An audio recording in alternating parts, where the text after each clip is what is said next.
Okay, good afternoon. We are thrilled to get together. All the chambers in Montgomery County are represented here. Montgomery County Chamber of Commerce, the Greater Silver Spring Chamber, the Greater Bethesda Chamber, Rockville Chamber, Olney Chamber, Gaithersburg and Germantown Chamber, and Wheaton and Kensington Chambers are all represented here today. And I'm thrilled to have our special guest, U.S. Senator Ben Cardin. I'm going to turn it right over to you. Margie, first of all, it is so good to be with you. I know there are a lot of chambers that are represented here today. We have a lot of chambers in the state of Maryland and throughout the country, but there's only one Gigi Goodwin. I just want you to know, Godwin, I just want you to know that Gigi is my favorite. I'll go. I know that's going to get me in trouble with other people, but Gigi, thanks for your help over the years. As Gigi knows, I am now the chair of the Small Business and Entrepreneurship Committee, and I have used the Montgomery County Chamber as my example of a true leader in this area, which you did on your VIP program in dealing with veterans. It is the national model on helping our commitment to our heroes, our veterans, giving them the opportunity to really excel in entrepreneurship. And now we use that as a model. As a result, we now have a Veterans Outreach Office in Maryland, first ever, just announced. It's at College Park. So we've made a lot of advances. So first, thank you all for what you do every day. I really enjoy the partnership we had. I work very, very closely with Chris Van Hollen, my partner in the United States Senate. He serves on a critically important committee with the Appropriations Committee, but as well as also on the Banking Committee that deals with housing and transit policy. So he's in a key position. And of course, your House members are all, we work very, very closely together. John Sarbanes, who's been extremely busy in regards to some of the real integrity issues. Jamie Raskin, who has a national platform on the integrity issues, and David Trone, who's been able to advance a lot of common sense economic issues for Montgomery County and our entire state and nation. So we have a team, we work together, and we look forward to any opportunity we can to have this type of conversation. It's always good to be with Gigi. It's also good to be with Ken. So let me acknowledge Ken Reichert, who's on the call, who's my eyes and ears in Montgomery County. And since COVID, we have not had a chance to be with each other in person and in Montgomery County as much as I would like to. I like being in Montgomery County because we get to meet nice people, and Ken knows every nice restaurant in order to stop by for lunch. So I miss those opportunities, but hopefully that's coming back in the not too distant future. Senator Cardin, could I say something? I want to Sure. say thank you for that great shout out on the federal work that we do together and so many things. I just want to say though that all the chamber execs that are on this call today is that our chamber advocacy at the county and state level would we really benefit from working together, and I couldn't be successful in all the county and state work we do if it weren't for the other chamber execs on this call today. And I love the work that you and I do on the federal level for our government contracting. So all those things together really make for a successful effort. So just want to give a shout out to all my good colleagues that are on this call, and to thank you profusely for everything that you've done to support the work that we're trying to do. Thank you. Well, Gigi, I appreciate that. Look, Montgomery County has been ahead of the curve for so long. You've recognized diversity as a strength. You've encouraged diversity. You've reached out, not just as it relates to the demographics of the business community, as it relates to race or ethnic background or gender, but also as to size. And we're here to talk about small businesses, but you have really embraced small businesses. Here you are, the largest county from the point of view of its economic strength, and yet you recognize that involves the small business fiber of your business community. So it's been a healthy place. And I've been around, I guess, long enough. Maybe I've been around long enough to see incubator companies now, huge companies that were in Montgomery County that started here with a good idea. Then all of a sudden, their employment numbers mushroomed. Some have been bought out by larger companies. Some are larger companies themselves. and now helping the next generation of small companies with that innovation and that idea. So in Montgomery County, you can find the businesses that are really leading the world, leading our community in economic growth, but leading the world. And we're so proud of what you've been able to do. We got to keep that healthy. And during COVID-19, the one area that we know about small businesses is that they don't have the same deep pockets. They have a much more difficult time surviving economic downturns. And the COVID-19, the pandemic, had the potential of wiping them off from economic viability. And we had a two-pronged strategy. And the American Rescue Plan that was passed in March, first strategy, get this COVID under control. Let's get it under control from vaccine production and distribution, therapeutic drugs, personal equipment, as well as allowing our institutions to open safely, whether they're governmental institutions or our schools, all those that give the resources so that we can get back to a much more normal existence as fast as possible, because that's the most important thing for businesses to be able to go do well. And we were thrown a curveball with the Delta variant, and that threw us back. Now the Omicron variant has thrown us back, and we have rebounded from every one of those, but it's been a challenge. I was just with the Commerce Secretary in Baltimore, and she said, if a small business can survive the coronavirus, it can survive anything. And it has been a struggle. It's been a struggle for all businesses. We now have a workforce problem. We know that. We have a significant shortage of trained workers, and that's driving up price, which is part of the inflation problem. We don't have reliable supply chain issues. That's driving up problems and making it more challenging. And we need to address all of those issues. So yes, if this was 3 or 4 years ago, I was talking to a small business community, you would be asking me, number one, about access to capital, maybe number two, about healthcare, affordable healthcare, and maybe we talk a little bit about workforce issues, maybe a little bit about the tax code and the regulatory system. But now it's truly supply chain and labor is the two major issues that we're hearing about more and more and more. So we recognize that, and we're trying to deal with it. So I'm more than happy to go through the $1 trillion, $1 trillion of relief that was given through the Small Business Administration. I chaired a small business committee. I was one of the architects of the PPP program, of the EIDL loan and advance program, and the shuttered venue program, and the restaurant revitalization fund, and the improvements in the MBDA program at the Department of Commerce, making that a stronger program for minority businesses. And the list goes on and on and on of the programs that were available. Some are still available, and we can talk about the success of those programs. I've been around the small business community in our state to know that many would not have been there but for these programs. So I'm very proud that we were able to partner to keep our small business community viable during the pandemic.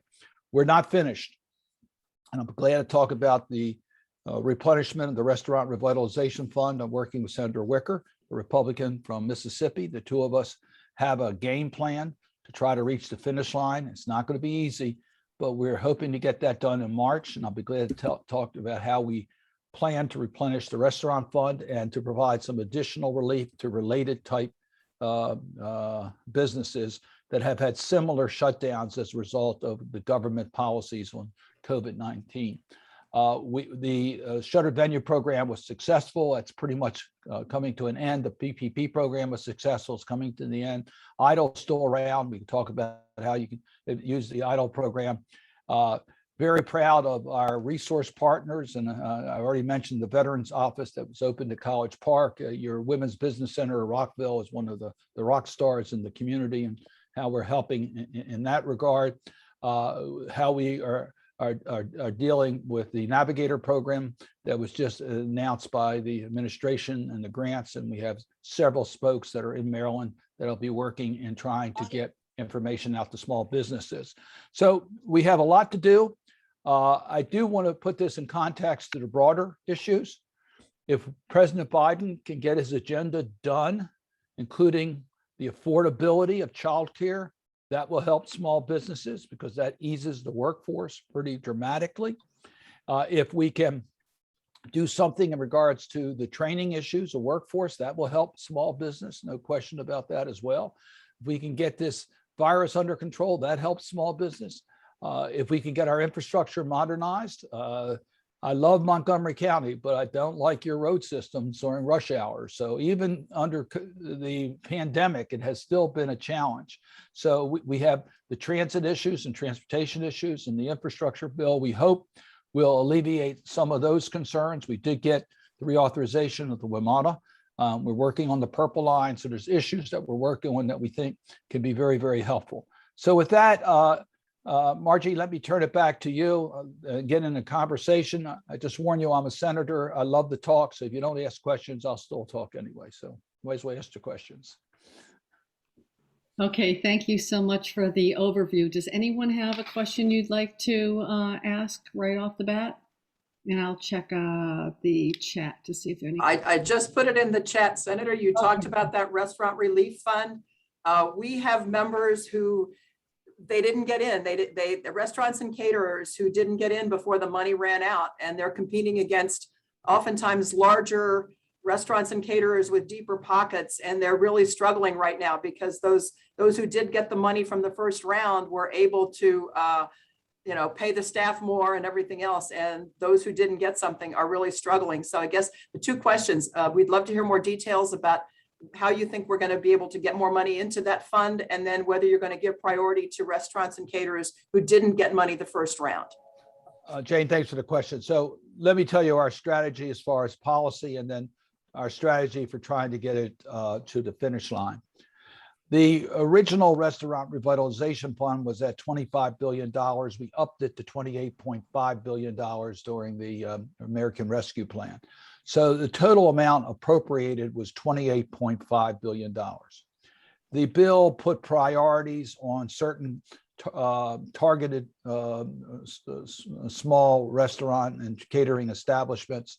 And the SBA started to administer the program with those priorities, but was faced with a lawsuit that enjoined their use of that system. So we had the anomaly of people that would have gotten the relief if they just followed the regular application process, but because they were in the preferred group, their applications got blocked, and applications that were filed later actually got in front of them. So when they closed the window, because once $28.5 billion was committed, they no longer could give out any further of these grants. And the grants are basically your revenue loss for a year, adjusted for government funds that you've received during that year.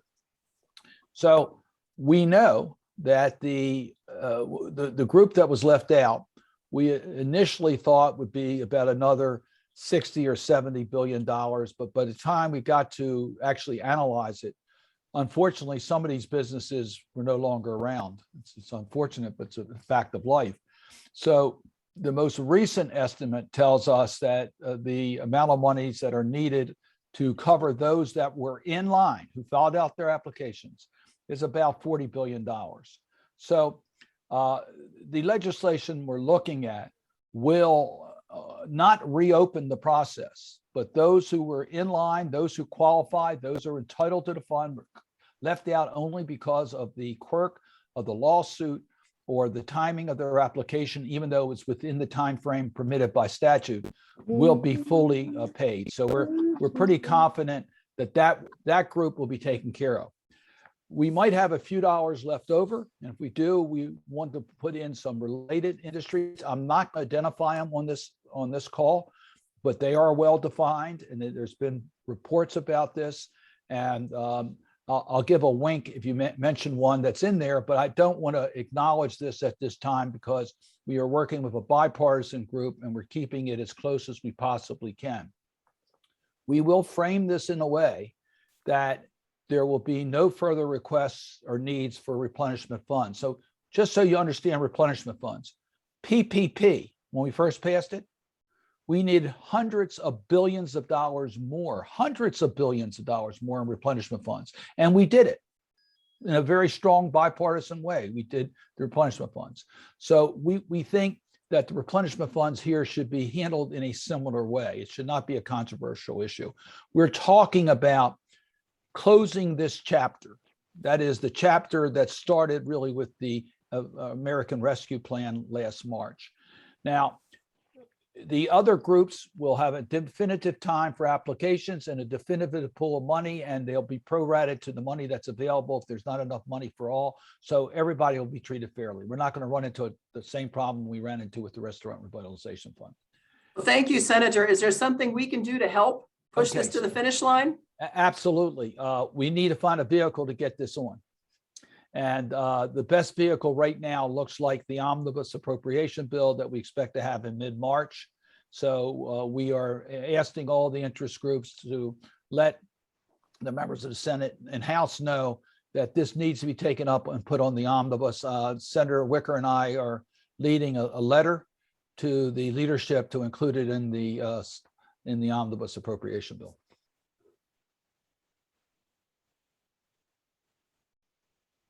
If I could have one more thing here, just so you're aware, President Biden is reviewing, because of the length of the virus, which was longer than was anticipated when the rescue plan was passed in March, whether there's a need for another round of government relief. The jury's out on that. I'm not sure we're going to do that with all the other dynamics that are going along. But if there's another round, then I want to make sure small businesses are protected in the next round. So we'll look at that. That would open up the process again if there's another round. Feel free to unmute yourself and ask the senator a question. While you're all trying to think of a nice question to ask me, I see Carlton Atkinson's on the phone. He's my state director. Just want to make sure you all get a chance to wave to Carlton.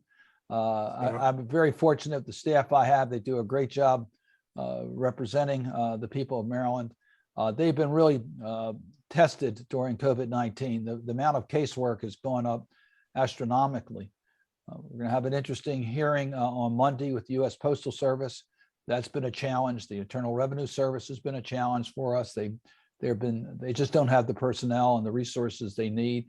And clearly, the demand for passports, I can't tell you how many people didn't look at their passports for the last 2 years, and all of a sudden they want to leave town on Monday and their passports are expired. We get a lot of those requests. I see Ron Storhoff is also on the call. He's my tax expert and small business expert. So I really got good staff people here can really answer your questions this time. So yeah, I have a question. I've heard from you concern about inflation and programs to release a lot more money into the economy. How do you reconcile those? Great question. And so that's a very important question. And so I want to spend a little bit of time on this. On the COVID relief packages, we intended to put more money into the economy. That was the purpose of it, to keep the economy moving. I think they worked. I think we didn't go into a major recession because we put that $1 trillion into small businesses. Now that was done in 2019 and 2020, and I think it was the right decisions to make. In the bills we're looking at now, we're not looking at putting additional money into the economy. The Build Back Better agenda, which was originally $3.5 trillion, now it's $1.75 trillion. And if we get it, it will probably be less than that. 100% is legitimately, I don't mean by smoke and mirrors, legitimately offset. So there's no new money macroly, in a macro sense, going into the economy. It's totally paid for. I go through the pay for it with you. Some has some controversies. We're asking corporations to pay more. We're asking high income people to pay more. So it's real, but it's real revenue. It's real offsets. It's not phony. So we're not trying to heat up the economy any more than it is right now. But the third point is this: what is the reason for inflation today? And I would argue the reason for inflation today is two principal problems. One is that we have a shortage of the labor force. And when you have less workers, then you have higher costs. That's supply and demand, economics 101. Why do we have less workers? Well, okay, immigration policies have been more restrictive, and we know the worker visas are more difficult. That's absolutely true. We also know that as a result of COVID, we have less people in the workforce because they've gotten sick, they've died. There's the challenges there. And we also know that because of the high cost of childcare, with more children being at home, that a lot of particularly women have decided it doesn't pay for them to be in the workforce because of the high cost of childcare.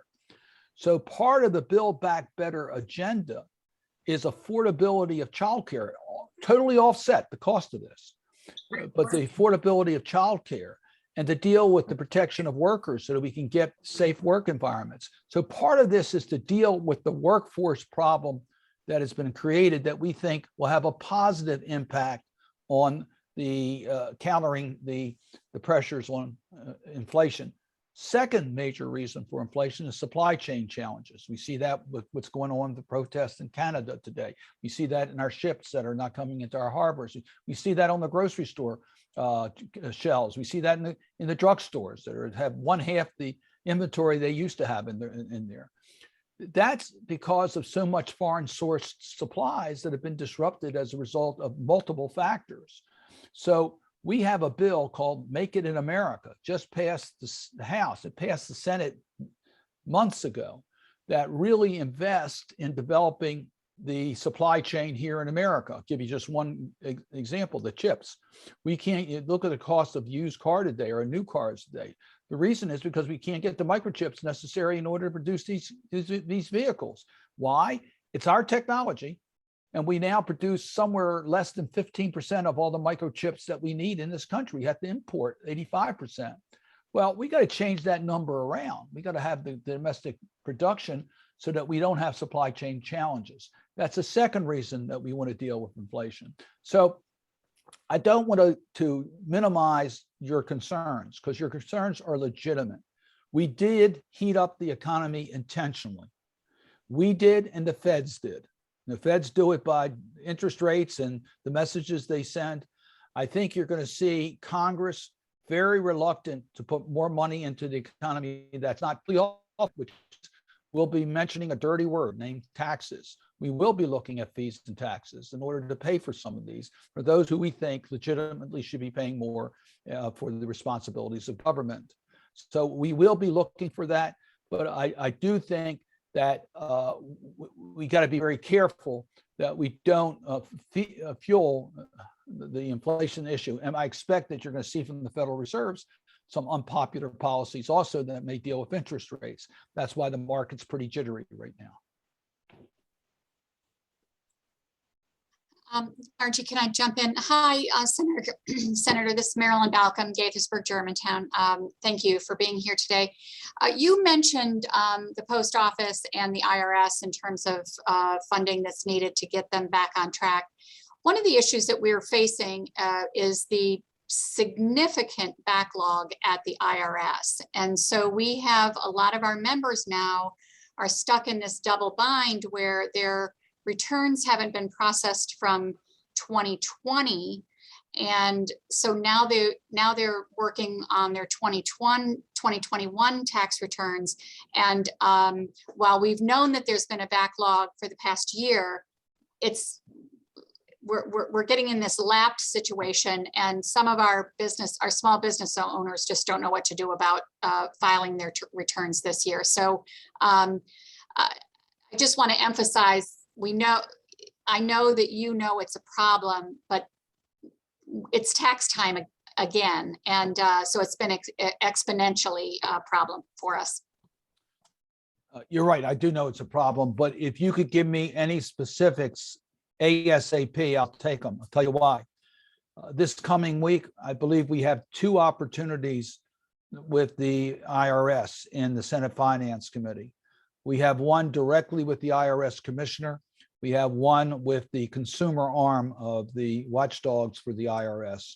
And we know that they have a serious problem on service. We recognize that. I don't want to justify because it's inexcusable, the type of backlogs that exist today. It's also inexcusable that we have a $1 trillion gap in collecting revenues. There's one thing, if I feel like I'm being treated fairly, I'll pay my taxes much more readily without looking for ways of avoiding paying every dime I owe, because I want to be treated the same as someone else is treated. But today, I think it is clear that most taxpayers believe that someone in a similar situation that they're in is paying less taxes. So we have a collection problem, and it's equal to about $1 trillion a year of taxes that are due that are not collected. The chances of you being audited today are extremely small because they don't have auditors. They don't have the resources in order even to collect the taxes. So they can't provide the service. They're not providing great confidence that we have a fair system. And this is completely reversed from a couple decades ago, where we had confidence in the IRS. So we've got to restore that. And the way to restore it is through management and accountability and resources. And I happen to think the IRS commissioner is a dedicated person who's competent, but I haven't seen the accountability yet at IRS. They certainly do need the resources. So part of the original Build Back Better agenda, which is, by the way, not going to be the primary way that we offset the cost, because I said we're not using smoke and mirrors on this, was to give the IRS additional resources, which brings in much more resources than that. I think every dollar we send to the IRS brings in about $10. So we do need to provide those types of resources. But in the meantime, I do want to put a spotlight on the problems that we're having. And if you can get that information to Ron, we'll use it during our interactions this coming week with the IRS commissioner and with the consumer advocate. One last point. As chair of the Small Business Committee, I've talked to Ron Wyden, who's the chairman of the Senate Finance Committee. We really do need to take a critical look at the tax code from the point of view of small business owners. Small business owners use the individual tax rate. They do not use the C-tax rate. And the individual tax rate is not made for small businesses. So we have to figure a way that we can have a fairer tax structure for America's small businesses. Thank you, Senator Cardin. There was one other, also for small businesses, it's very important. Healthcare is a huge issue for them. And I know there's not going to be associated health plans in Maryland. However, a lot of us are going to be supporting the Maryland Health Benefit Exchange, small business and nonprofit health insurance subsidies program, because that would really help the small businesses as well. Well, we'll take a look at it. I mean, our whole objective on the healthcare issue is to deal with some of the cost centers. We recognize that. And those cost centers, we thought the exchanges would help. I think exchanges have helped. And what we did under the American Rescue Plan is significantly deal with the gap on those subsidies so that we have affordable health care available for all, including employees of small companies. We wanted to equalize the size of the health plans for small companies versus larger companies. And I think to a certain degree, the Affordable Care Act has offered that type of protection. So, but I recognize we still have gaps. I recognize we still have challenges, and we have to deal with the cost centers. The cost centers are different today than they used to be. Prescription medicines are a major cost center. I think it's now about 20% of the entire healthcare budget in this country is in medicines. So we really got to get it, and it's the fastest growing cost center.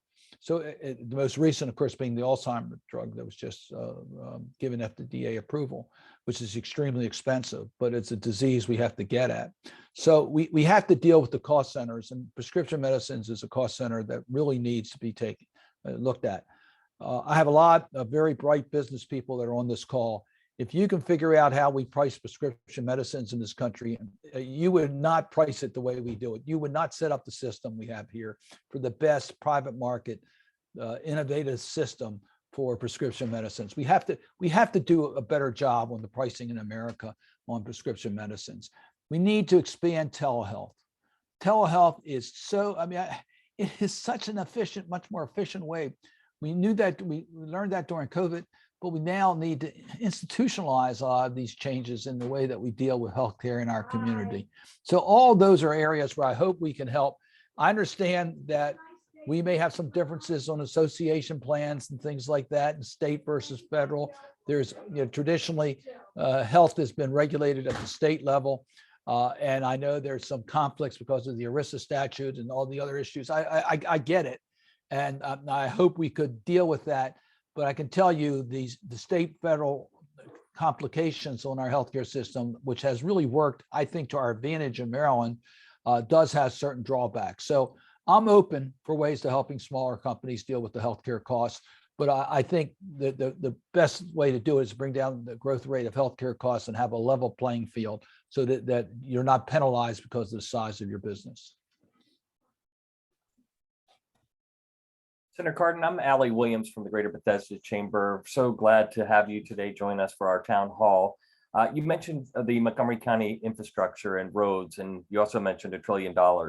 And in August, the Senate passed the $1 trillion infrastructure plan to build better roads, fortify roads, bridges, and transit, as well as our rural kind of broadband networks. Where does that stand now? And will Maryland get its fair share, and will Montgomery County get its fair share from that? So it's $1.2 trillion. It's a multi-year program, primarily 5 years for most of the programs. Some of the programs are longer. For example, we have the reauthorization of the WMATA program, which is 10 years, $1.5 billion, $150 million a year for a total of $1.5 billion. Maryland gets a little over $6 billion under that program under formula programs. There are competitive dollars that we can also get. This is just the formula programs. We have competitive programs. We have other areas where Maryland will get some extra money. Broadband's over $100 million. Now, most of the transportation formula money, it goes through the state of Maryland. Now, that's allocated to the counties. As you know, you have your annual priority setting with the governor, and you go through the normal, whatever you want to call it. But it is dominated by the state. And I should add something. For the first time, we have congressional earmarks that'll be in this year's budget. And we have a process for those who are interested in congressional earmarks. We have it on our website as to how you can apply. It goes to nonprofits and to governments, and there are limited areas, but it's available. So we've attempted to advance some of the local priorities on transportation. We have. The problem is, if it's not on the state plan, the committee won't consider it. So it is heavily dominated by state transportation policy, just so you know. But the state has its way of making sure each county gets its fair share. And I would leave that up to your legislative delegation to try to figure that out. It's different for some of the other modes of transportation. Transit, for example, is different, handled different ways. There's monies allocated to WMATA. There's monies allocated for high-speed rail. We have a substantial amount of money for the Northeast Corridor that's allocated that should be helpful. And we think some of that might be able to be utilized in regards to commuter rail service between Montgomery County and Virginia. That issue has been around for a while. So we do think that part of those funds may be available for that. And we're looking at those type of issues. So there are a lot of different avenues here that you need to deal with. Mitch Landrieu is responsible for overseeing this. I've met with Mitch Landrieu. Our delegation is going to have a delegation meeting with him. He has a document that's available, and we can get it. Ken can get it to you, or Carlton, that's available that explains how you can access every one of the programs under the Infrastructure Act. So there is this document that's available from the federal government through Mitch Landrieu's office, and we can make sure you get a copy of that. Terrific. Thank you, Senator. Let's go over to Lori Ann. I think you had a question in the chat, and then CJ Finley. All right. Good afternoon, everyone, and greetings, Senator Cardin. Thank you so much for being here. I know that there was a short-term spending bill that was passed to hold over the government's budget to avoid a shutdown. Do you think we will have to deal with a shutdown in the coming weeks? Do you think there are issues that will lead to a shutdown, or do you think that we'll be able to move forward in the coming weeks? Well, thanks for that question. And it's particularly relevant to Montgomery County. It's particularly relevant to Maryland. As you know, we are very fortunate, the number of federal facilities that are located in our state, number of federal installations that are located in our state. We depend very much on the predictability and funding of the federal government and the federal workforce. So all of that is critically important to your economy and to our economy. So the worst case scenario is to have a government shutdown. That is very costly to the taxpayers, very disruptive to the individuals who are don't get paychecks, and it certainly hurts our economy and it hurts the government carrying out its missions. I am very confident that we will not have a government shutdown. As far as using continuing resolutions, that's not good. Continuing resolutions are not good for two major reasons. One, it freezes in last year's priorities when we should be working on this year's priorities. And secondly, it does not give the predictability to our agencies to do their year planning on what they need to do to carry out their mission. So if you are, for example, building a road, that's your responsibility, and you only have money through the end of next week, how do you let a contract that goes beyond that in order to get that road done? And who's going to take out a weekly contract with you to build a road? So it's counterproductive to the mission. We should have passed our budget by October 1 last year. That's when it took effect. We're now operating on our second CR, and it is extremely likely we'll pass the CR to March 11th. That's the bad news, that we don't have a budget. The good news, as part of the negotiations for this extension, we have finally agreed among the Democrats and Republicans on the top line numbers for the budget. Okay. So we should now be able to pass an omnibus appropriation bill. I'd rather pass 13 separate appropriation bills, but it looks like we will be able to pass an omnibus appropriation bill by as early as mid-March. Now that's not early, but by mid-March. That would run through September 30. And then of course, the next budget starts October 1.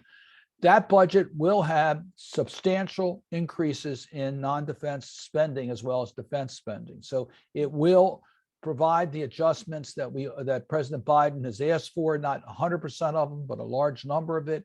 It will adjust our priorities. It will include earmarks, and we have numerous earmarks in Montgomery County, and we can talk a little bit about that if you want to. Yeah. I went over it with the delegation where we have congressional earmarks. This is the first year in over a decade that we have those earmarks, and all 5 members of your federal congressional delegation have earmarks in the county. I will tell you this, we want to have an orderly process for FY23. So I put out a guide to congressional earmarks that they're for nonprofits or local governments, and there are parameters on where you can have earmarks, but work with us and we'll be glad to try to assist you with federal partnerships in regards to earmarks in the FY23 budget. So we hope to get that done by mid-March. Chairman Leahy has already announced that he will then start the FY23 budget immediately thereafter and hopes to bring individual appropriation bills to the floor of the Senate for FY23. Right. Thank you so much for that response, Senator, and all your hard work on the Hill. Yes, thank you. Over to CJ Finley. Yeah, good afternoon. Thank you for your time, Senator Cardin. I'd just like to know if you could speak to the non-compete issues experienced by some independent contractors, and let me know if there's a plan to eliminate those non-competes from hindering people from trying to work in different industries. Well, you're going to have to get me the specifics. I'm very much in favor of restricting non-compete clauses because I know that they're not done with equal bargaining power from those who request them. They're usually included in a 5-page document that they require you to sign in order to be able to get work, and it's not fair. So I need to take a look at the non-compete clauses. We just, by the way, and this might be, I don't think this will be controversial. we just eliminated the mandatory arbitration rule in regards to sexual violations within employment. So that just got consented, a unanimous consent in the Senate. It's passed the House. It'll go to the president, we think, pretty soon. So on a non-compete clause, let's take a look at it. I can't answer it in total because non-compete clauses have a valid place in our economy. There's certainly a legitimate commercial interest in non-compete clauses, but when they're abused, if we can't regulate it by the industry practice, then we need to take a look at protection at the federal level or state level. I was speaking specifically to the fitness industry and somewhat of the, right here in downtown Silver Spring, you have a lot of people who do the delivery and they'll work independently, but they have non-compete clauses, which prevents them from working from different companies that may do something similar. I don't want to dodge the question, but I would hope that you would look at this first at the state or local level before you come to the federal government. It seems to me this is an issue that should be try to be resolved locally before we get a federal policy on it. Because Montgomery County is different than Tulsa, Oklahoma. Non-competes are generally a matter of state law. Yeah, we have some independent stuff that's going on between different franchises, but I understand. Thank you. I don't see any other questions. Actually, Margie, I had a question that just popped into my mind, so I didn't type it in. Okay, go ahead. Usually, Senator Cardin, we're working on VIP together. We're talking about small business federal contractors, and I'm happy to report that we've seen billions come to those small businesses in Montgomery County in the state of Maryland, and VIP alone has secured $9 billion in contracts as their prime contracts, and that's just what we know about there. But there's another topic that I think is really important for our region, and I think it's also a national issue. With Paul Wiedefeld's departure from Metro, we just met with him, and of course we've enjoyed working with him, and all of our organizations have worked very closely on Metro funding. This has been a huge regional effort, and Montgomery County has been, everybody on this call has been deep into that for many years. But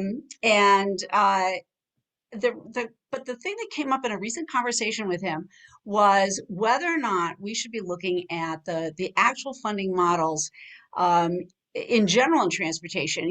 We've long said that as cars become more efficient, a gas tax might be a model that basically outlives its usefulness. Well, if we're successful, it'll be of very little value, certainly won't be a good source of revenue for transportation projects. But similarly, and more recently, because of the pandemic, relying on ridership, the user fee model is a real question mark. And some of the most successful transportation systems around the world don't rely on ridership fees, on people paying to use it. It's not something that you and I usually talk about, but I'm just wondering, is there any kind of a conversation about beginning to look at that? Because otherwise it's a sort of a hodgepodge and hard for the metro system here in Washington to be able to plan out for many years if they're so unsure about their sources of revenue, having to go to Congress, hoping that the 3 jurisdictions contribute, as the plan. And then, of course, the ridership situation. And what makes us unique is we're very heavily reliant on federal riders. I mean, that's what their data shows. And so as the federal government goes, so goes that system.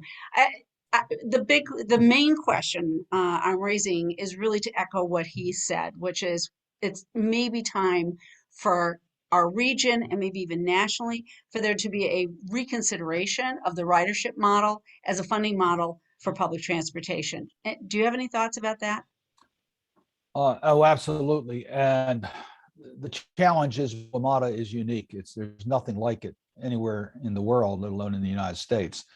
The multi-jurisdictional aspect of it, the percentage of use by federal workforce, so it's really the nation's system. The age, now there are other systems that are old, but this system is the stations are old, and it's had very, very challenging problems on safety. The management structure is not ideal. That's being overly kind by saying it that way. The management structure doesn't work. And the list goes on and on and on about the problems that they have. Now comes COVID-19, and the ridership has dropped by as much as 80%. Let that sink in for a moment. It's absolutely essential, the riders, to maintain the service. That's the only way people can get to work. And yet the ridership numbers, which is their major revenue flow, is down by 80%. And it hasn't come back. And there's now predictions that a large part of that will not come back in the foreseeable future, because post COVID-19, we're going to have a lot more telework, and we're going to have less people using the transit systems. So the traditional model of the number of passengers and fare box paying a certain percentage, and the use of transportation related revenues, i.e. a gasoline tax, when we're trying to we're trying to go to electric vehicles, and almost solely electric vehicles in the future are going to be manufactured. It doesn't add up. So we have to look at a different model. So transit's critically important. It's critically important for our environment, for our way of life, et cetera. So we really do need to invest in transit, both rapid rail and bus. So we believe in that. So what's the next model? So the two most popular models that are being looked at, one is a vehicle mile charge that's done in European places. Actually, there's a couple places in the United States that do that, but it's primarily in Europe. And then looking at a carbon fee as a substitute for some taxes. Carbon fees, by the way, are becoming pretty popular among the industry, including the energy sector industry, because it energizes the private sector to deal with our future needs. So these are some of the areas that we're looking at. And then, quite frankly, maybe this might be a little more controversial, but there's a belief that it should have a stronger just public support, that transit's not just of interest to those who use it. It should have a stronger, unrelated to transportation revenue base for its support. So that's also a model that we're looking at. But absolutely, we have to look at a different model moving forward. Paul Wiedenfeld took on a very, very difficult challenge. I give him high marks for the way he managed the system. But as I said in my public comments after talking with him, the challenges are still there. They still don't have a culture of safety the way it should. So there's still major challenges in the system that have to be addressed. Senator, if I can jump in, Margie, before you go to the next question, just in terms of the whole carbon tax thing, though, I think you need to look at that, though, as if we get to where we want to go, that's also a self-defeating funding mechanism. So in terms of thinking down the road, it's like the energy tax in Montgomery County that we have. If we do away with, if we reduce the amount of energy, it reduces the amount of revenue coming in. So I'll just throw that in for thought. No, you're right about that. And that's why I say you have to look at the public support for transportation moving forward. But as you are aware, carbon is released in so many different areas. What we're talking about is a carbon fee limited to a select group of carbon producers. The energy sector is the leading area here, and it gives them the financial incentive to make the transitions we need. But I would agree with you. It's probably a revenue source for a transitional period, not a permanent source. Thank you. I have time for two more questions. We're going to go over to Connie Roby, followed by Scott Butterworth. Over to you, Connie. Thank you so much for being here. I'm delighted to have that. I just had a question, which is about business, but also about ethics. There's been a lot of discussion recently in the Senate, in the House, and maybe about the Supreme Court. Not the Supreme Court would put this law in place, but that some of the senators or representatives have traded stocks. And I'm not trying to be all difficult about it, but there's a lot of movement right now that maybe we should not allow individual trading of stocks for senators, representatives, and maybe even the Supreme Court.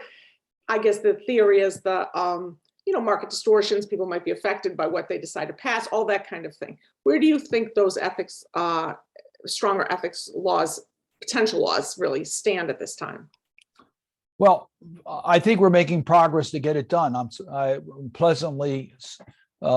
pleased to see that our leaders are now looking at doing this. We've been asking them to do it for a while. I'm going to be pretty blunt about it. I don't believe senators or congressmen should own individual stocks that are publicly traded type stocks that are, there's no need. If it's an investment, then don't invest in an individual company because it's just too apparent of conflicts. I recognize we might have to do something in regards to how they liquidate from the point of view of the tax code, but there's a very simple solution. Put it into a blind trust. That way you don't have any control over it. That's a very simple way and don't have a tax problem by putting it into a blind trust. So there are ways of getting around that. The same does not apply to personally held stock because that's your family business basically, and that's a different situation. And we do have to have ethics rules that cover that. But in regards to the publicly held stocks, I really don't believe that we should allow members of Congress to own it privately. And by the way, I made my own personal judgment about this over a decade ago, and I liquidated with. It was very easy. First of all, if I had any appreciated value, I could give it to a charity and get a big tax deduction for it, which I thought was a pretty good way of handling appreciated stock. So it helped me on my charitable giving. But it's not as difficult as you think to comply with that. Okay, thank you. Over to Scott Butterworth. Senator, I'm really glad to have the opportunity to thank you personally. Your role with the American Rescue Plan, it helped my family personally at a time when we really needed that help. So I'll be forever grateful for Uncle Sam and their role with that. And it's great to have the opportunity to thank you personally for that help, that hand. I wanted to ask about a bill that went to the Senate last March. It was approved by the House. It's known as the PRO Act. And the role of this bill is in large part to move independent contractors who might be working in a freelance way onto employee roles. And the bill is pretty explicitly saying that if you're using independent contractors in the course of your normal course of business, that they must be regarded as an employee and what follows from there. I'm curious, could you speak to the status of this bill? It's a pretty big threat for small businesses such as mine that would rely on independent contractors to get business done. I remember the conversation about the PRO Act, but I haven't heard anything in the last 6 months on the PRO Act. I don't know if any of my staff people have any update on it or not, but I haven't heard one thing about it in a long time. So I just don't have an update on it. I know it was on Labor's list of one of the things they wanted to get done, but we just recently had a conversation with organized labor and Democratic caucus, and this was not brought up as one of the subjects. So I just don't have a current view on it. It doesn't come through a committee I sit on. So I really don't know. I can try to find out and get back to you. That'd be great. I appreciate the reassurance there. Thank you. Oh, don't know. Look, I work in a place where we don't give reassurance because anything can happen where I work at any time. Witness January the 6th. We can't give any guarantees in our business, but I can tell you this: we operate in the most transparent way we possibly can. We really want to engage you. We want to know your views before we vote. We're not going to always agree, but we want to get the input. That's a good example in the PRO Act to make sure that, I'm very concerned about small businesses. That's why I mentioned the tax code. I am concerned about workforce issues with small businesses. So I'm all for making sure we have carve-outs so that small businesses are not subject to the same rules as larger companies who can accommodate some of these changes. But for small businesses, it becomes much more difficult. Thank you very much, Senator Cardin. And thank you for this make good, because we had you scheduled for Friday the 4th and we got bumped because President Biden was coming to see you, right? So thank you, for doing this make good for us and keeping us informed. Thank you, Ken Reichert, so much for helping me set it up. And thank you to all my fellow Montgomery County Chamber presidents, CEOs. It's a pleasure always working with you. And again, thank you so much for coming and talking to us today. And Margie, I should have said that from the beginning. Thank you for making, understanding that we had to reschedule from last week. It was a good visit for the president, and I actually had a chance to sit down and talk to him a little bit about Ukraine. So it was an important moment, and it's helped me with some of the work we've been doing this week in regards to Ukraine. So thank you for your understanding. Everybody stay well. Have a good weekend, and we'll talk soon. Thanks. Thank you, Senator Cardin. so Thanks, much. Kenny. Thanks, Margie. Thank you, everybody. If you Senator, want Bye, everyone. if you want to smile, I'll take a picture real quick if everybody Okay. wants to stay on and smile. Okay, 1, 2, 3. Thank you. All right. Have a good weekend. See ya. Bye-bye.